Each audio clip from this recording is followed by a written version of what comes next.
Hey everybody, this one is kind of the follow-up video to the preview I did earlier.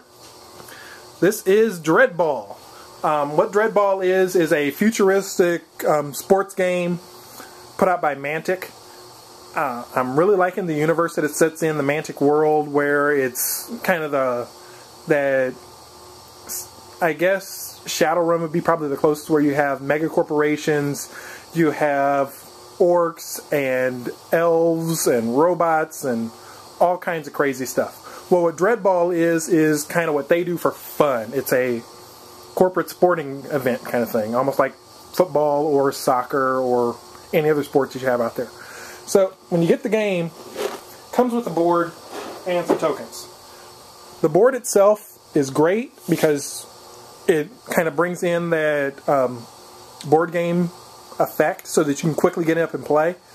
The one issue that I have with it though is I want to customize stuff. Tried my hand at Blood Bowl, and one of the things that really impressed me about Blood Bowl was seeing all the custom Blood Bowl stadiums and fields and those sorts of things. As part of Dreadball, they did do a couple of official ones. The issue I had with the official ones though were they were kind of bland. They left you enough room to customize them with paint, but really to make them look good, you have to be kind of a good painter. I'm an okay painter, so that really didn't work for me. So what I did was my own. So this is my take on doing the board. The first thing you're going to notice is that this one is slightly bigger than theirs. You're saying, hey, wait a minute, there's a problem here. It's bigger. Well, it's bigger with a purpose. I made it slightly bigger than theirs. Theirs uses a 1-inch hex. I'm using about 1 1/8" hex. So the hexes are just slightly larger, but that makes it actually easier when you go to move the players around. One thing that we ran into and have seen when we're playing the game is that if you have figures close together, like say for example, you'll take, and I'll grab a few that are unpainted. If you have figures that are really tight together, as they are on the regular board, you can run into issues with some of the, and let me zoom in so you can see that. There we go. And of course the zoom on this isn't that far. So. But when you have guys that are close together, when they're small guys like this, is not a problem. But when you start adding some of the larger figures and they get in close together, it's very difficult to figure out facings, as well as the pieces tend to push apart or get hung on each other when you go to move them because of arms and legs and those sorts of things. As well as when you put a figure prone, it gets even worse when you do a knocked over fig, because then you're taking up a lot more space. So I went to a slightly larger grid.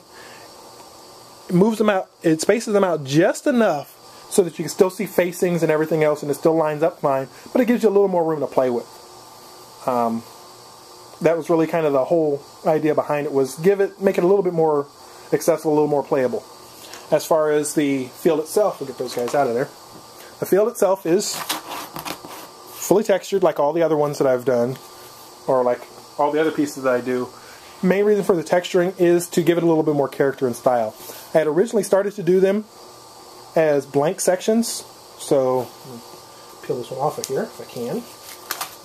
So I'd originally done them as blank pieces like this, and the idea was that, okay, you can go in and paint each individual one.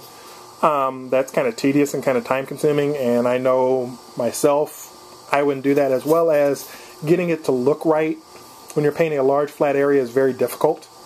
I mean, you could airbrush it, but even then you're still looking at a large flat area, and it's very hard to add details if you're not the greatest painter. So this one off of here. So what I did was texture it, and you can see a bit of the texture there. So that way, when you go to paint it, I can quickly just go ahead and, basically in the case of this one, because this one, the idea behind this one was kind of a deck plate metal type surface. What I'm going to be able to do with this one is spray the entire thing black, and then dry brush grays and silvers over it so that I can get that texture effect that I'm looking for. And that way I can get the whole board done very rapidly versus having to paint it each individual section. The pieces, I'll let's see if I can pop one of these back out. These are all glued in, right, or not glued in, they're all taped in right now. Just so I can move stuff around. So I can move it around from room to room while I'm setting stuff up. But the individual scoring zones, I wonder if I can get this one out. Let's see, this one's going to come out. Aha. There we go. Pull one of those out. Alright, the scoring zones are removable. And these I can actually do in different, what I'm planning on doing with these is, besides doing them in wood, I'm also going to do them in acrylic. And as I think I mentioned in another video, I don't know if it's going to come up in this one, but there's a company that just finished up a Kickstarter, or is in the process of finishing up their Kickstarter, called Powered Play, that does light-up kits for models. So what I'm planning on doing is doing some of these in clear acrylic, and then putting their LED kits underneath them so that the whole thing lights up. So that way it gives a little bit more characters to the board. But these also is another one where what I did on these is I changed the pattern up. And I can do pretty much any pattern that I wanted. So like for example the scoring circle, I did one pattern here versus the shooting areas, which would be any of these, where they have a different pattern. So you have a few more options.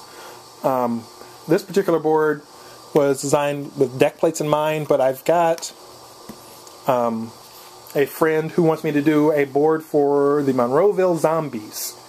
And they're an ice hockey team. So he's wanting something that has kind of an ice hockey flavor to it. So in the case of his board, I'm doing the nice big Monroeville Zombies logo in the middle. And then the differences in the scoring places as well as the benches and doing those sorts of things to give it a little bit more character. I've got another friend that is a Green Bay Packers fan. Don't hate me. Don't hate him. That's just what he likes. So he's wanting me to design something that'll fit kind of that theme for him. And I've been playing around with it, and what it's pretty much going to look like, it's going to look like Lambeau Field. So it's going to have the scoring areas and those sorts of things. So I'm going to try and bring in a little bit of that, of the field's aesthetic. So it's even going to have, like, for example, the grid lines. So you'll have your cross lines that go across. Let me zoom back out so that way you guys can see more. So you're not looking at a little teeny tiny thing all the time. It's going to have the grid lines, and it's going to have the 50-yard line kind of marker, and you'll have the big center marking, as well as I'm probably going to do smaller markings on each of the scoring areas, just to give it a little bit more. So the kit, ooh, big moth. Gotta love it. Open a door and the bugs come in. So I ended up doing the scoring areas as well. So you've got your scoring sections. I did them in, or actually scoring is down at the bottom, sorry. Did the scoring area from your 0 to 7 on either side. And then for your turn counters, I did them in 2 different colors. So home team, away team, home team, away team, halftime, etc., etc., etc. So that way you have it, and they're all there. About the only piece that I didn't include in this design, bugs, look. About the only thing I didn't include in this design was pre-engraving the spot for the referee. And that was mainly done for simplicity. Because these pieces, you have to cut multiples of the same piece, having one piece that was different was a little bit, would have basically made it a lot tougher to cut.